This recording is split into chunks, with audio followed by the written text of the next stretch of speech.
From Digification. Today we'll see how you can compare your search terms and search keywords. You need to check your search term report first. For this, you'll go to Google Ads. In Insights and Reports, click on Search Terms. These are the terms on which somebody typed these terms and your ads were triggered here. So you can see all the search terms.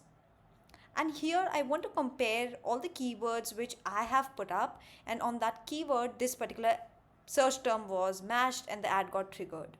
So for this, go to columns.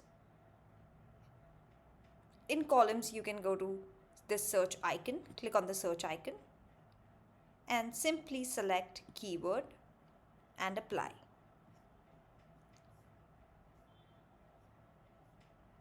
Now here these are your search terms. When you scroll a bit, you can see all the keywords here, that which keyword which you have added in your particular campaign has triggered that particular ad, and which search term it matched. So you can compare the keywords which you have put up and the search term which users searched.